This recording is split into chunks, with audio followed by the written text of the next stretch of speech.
Hello class, welcome to lesson 11.4, which is all about multiplying and dividing rational expressions. By the end of this lesson, you should be able to both multiply and divide our rational expressions. So let's start by looking at our first example where we want to find each product. So something that we talked about in class not too long ago was the fact that when you're multiplying fractions, you can reduce on the diagonals. So remember, diagonals look like this, so they make an x if we were looking at our fraction. And then we want to see what do they have in common. So if we look at this first example, we have a 3x over 16x squared times 8x squared over 3. If I start up here with looking at my 3, I see that I have a 3 here and a 3 down here. Since I can reduce on the diagonals, I can get rid of both of those. And then if I look at the other diagonals, my 16x squared and my 8x squared, they both have 8x squared in common, so I can reduce those, get rid of them. And then I have an 8 and a 16, which they have what in common? 8 goes into both of them, so that 8 becomes a 1, the 16 becomes a 2. So I'm going to rewrite this right below with what I still have left. So up top on the left fraction, I have x left on top, and I have 2 on bottom. And then on the other side, I have a 1 and a 1. And if I multiply those together, I'm left with x over 2 as my final answer. So that is the product of these two. Let's take a look at our next one. We have an x plus 3 over x times 5 over x squared plus 7x plus 12. So whenever you see that you have, like here we have an x plus something, and then down here we have an x squared plus 7x plus 12, let's see if we can break that up and get an x plus 3 in the denominator as well. So we want to see if we factor this, we need our two x's, right? So we have an x and an x. And then what numbers add to 7 and multiply to 12? So add to 7 and multiply to 12, that's going to be a 3 and a 4. And since they're both positive, I have to do x plus 3 and x plus 4. Now, if I look, I'm going to rewrite this. I have an x plus 3 over x times, and then I have an x plus 3, x plus 4, and I have a 5 on top. So like I said, we have an x plus 3 up here and an x plus 3 up here. So I can get rid of those. And I'm left with a 1 up top. And then I can't reduce 5 and x at all, so I'm left with 1 times 5. That gives me 5. And on the bottom, I have an x times x plus 4. I can leave it that way, or I can write it as 5x squared plus 4x by distributing that x. Your book is going to simplify all the way down to this stage down here, okay? They're going to multiply that x. Let's take a look at our last example for example 1. We have y squared minus 3y minus 4 over y plus 5 times a y plus 5 over y squared minus 4y. If I look at this right away, I see I have two y plus 5s and they're diagonal from each other. So I'm going to cross those out right away and make those 1s. Now I have a y squared minus 3y minus 4.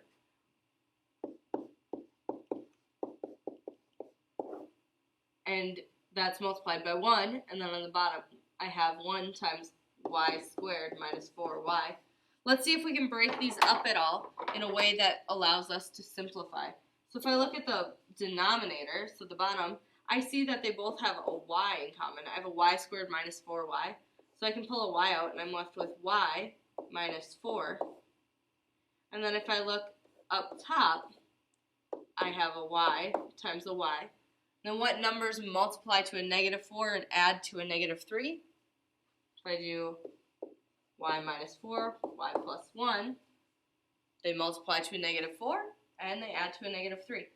So now I see I have a y minus 4 on the top and the bottom. So I can get rid of those. And I can rewrite this as y plus 1 over y. Sorry, that's a y, not an x. Alright, so y plus 1 over y. Some of you are going to ask me if that's as reduced as it can be, and you're going to ask me if you can just write it as 1. No, you cannot.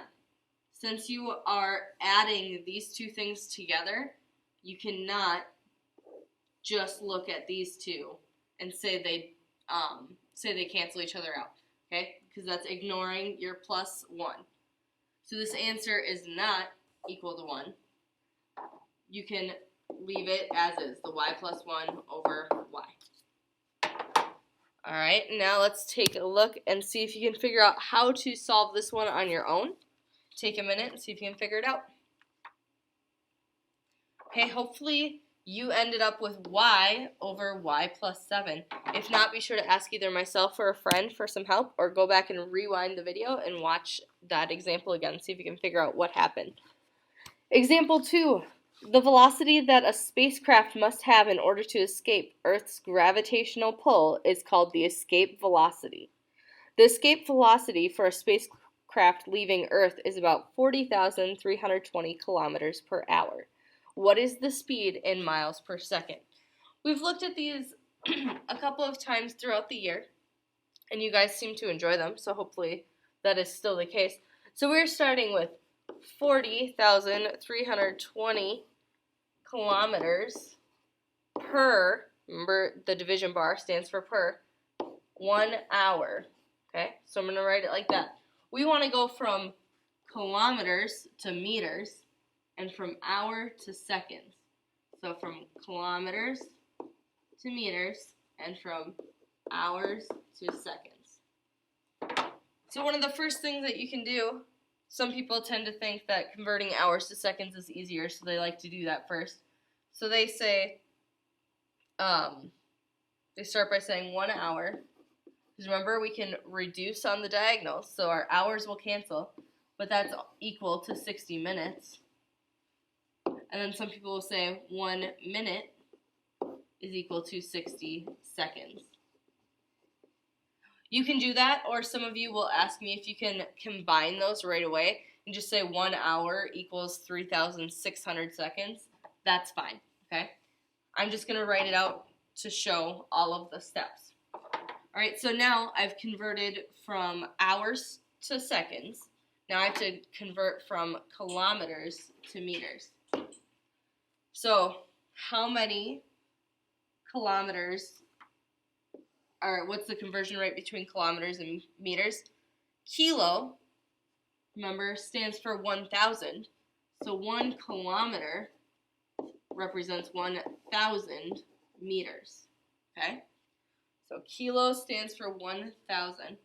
Now, if I can cross-reduce and cancel. So my hours cancel, my minutes cancel, I'm left with seconds. And my kilometers cancel, and I'm left with meters. Okay, so our labels are now right, meters per second. Now I just need to figure out what number that is. So if I do 40,320 times 1 times 1 times 1,000 divided by 1 times 60 times 60 times 1, I should end up with 11,200 meters per second. Alright, so you need to write out your steps on how you convert between the different units and make sure that you convert all of the units and not just one of them. It's easy to see what is the speed in meters and forget to read the per second part and just convert to meters per hour. But make sure that if it's telling you to convert both, you convert both. Alright, take a minute, try to figure out this aviation problem. The speed of sound, or Mach 1, is approximately 330 meters per second at sea level. What is the speed of sound in kilometers per hour? Okay, so take a minute, see if you can figure that out. Alright, hopefully you ended up with 1,188 kilometers per hour. If not, as always, ask myself, a friend, or rewind the video. Let's look at our third example. We have find each quotient, and then we have two fractions. Remember, when we divide fractions, it's the same as multiplying by the reciprocal. So your first step is always going to be to rewrite your problem.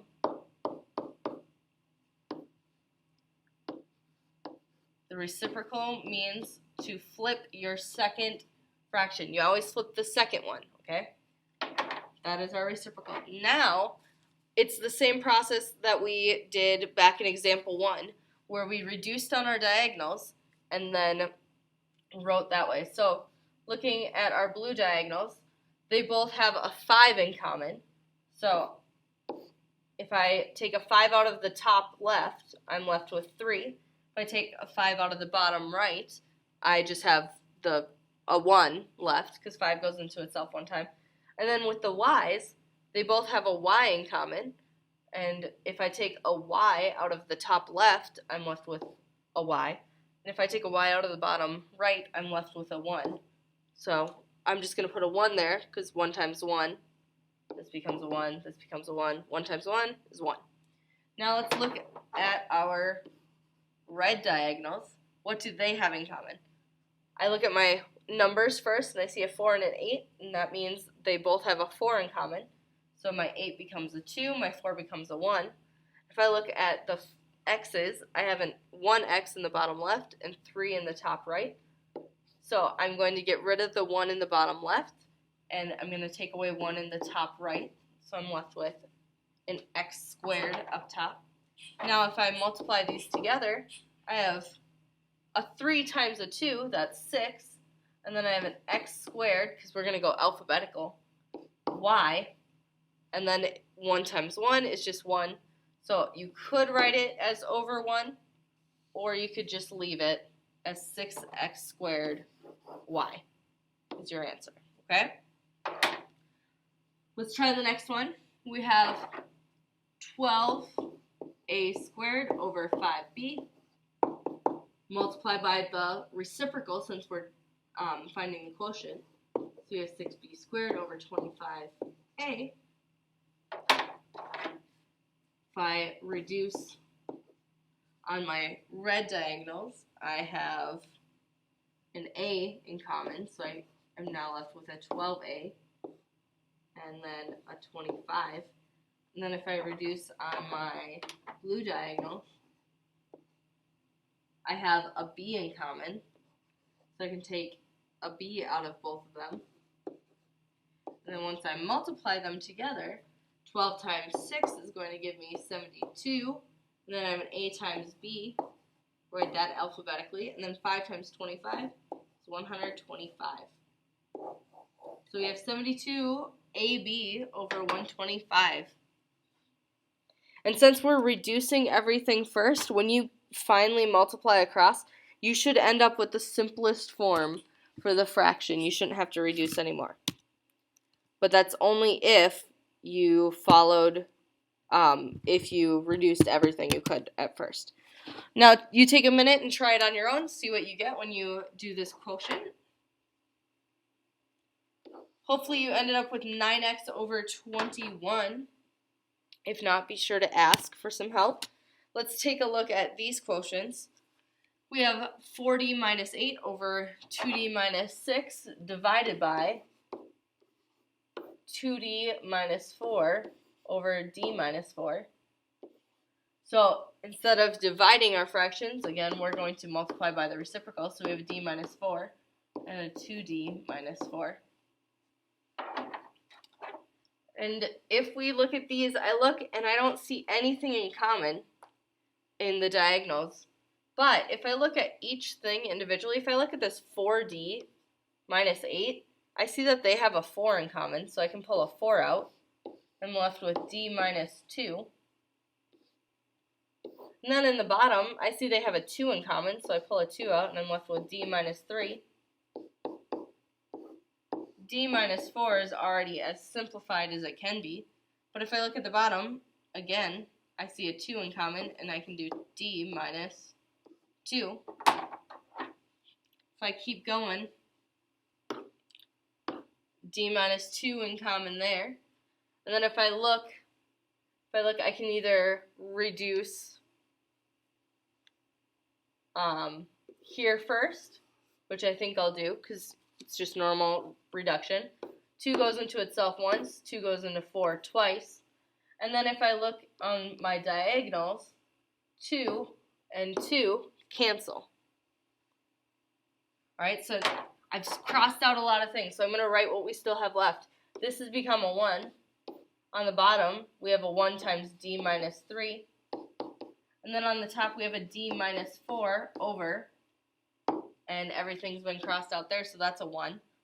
So if we multiply these together, we have a d minus 4 over d minus 3.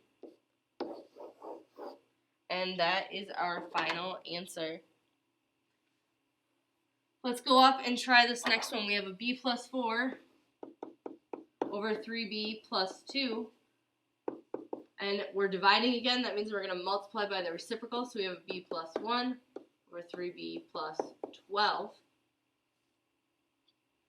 So if I pull things out, I'm left with b plus 4 is as simplified as it can be. 3b plus 2 is as simplified as it can be. b plus 1 is as simplified as it can be. But I can pull a 3 out. And then I'm left with a few things that cancel. So now I have a 1 over 3b plus 2. And then I have a b plus 1 over 3.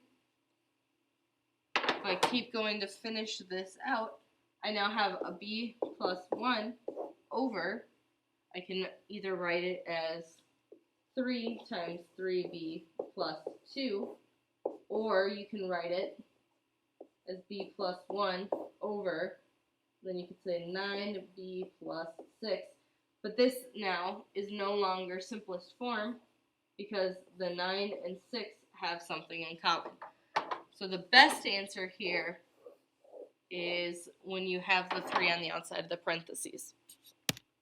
Take a minute and see if you can find this quotient. Hopefully you ended up with 2m over m plus 3. Let's take a look at our last example. Find each quotient again. So we have our q squared plus 3q plus 2 over 12 times the reciprocal, so q squared plus 4 over q plus 1. If I do this, I can break this apart to see if I have a q plus 1 that can cancel. So I can do q and q, and I need something that multiplies the 2 and adds the 3. So I can do a 2 and a 1. And that's over 12 times, what's q squared minus 4, or q squared plus 4? We could write that as, if we want q minus 2, q minus 2, to get some practice there. And then we still have a q plus 1. If we look at that, we have a q plus 1 and a q plus 1. So if we keep going, we can say that we have a q plus 2 times, and then we have a q minus 2, q minus 2, all over 12. And the most simplified way that you can write this, you can leave your q plus 2, and then instead of writing q minus 2 times q minus 2, let's put it back the form that we had before, and then put that over 12. And that is as simplified down as we can get for that answer. Okay, if you have any questions at all, please be sure to let me know. I'd be more than happy to help. I hope you guys have a great night.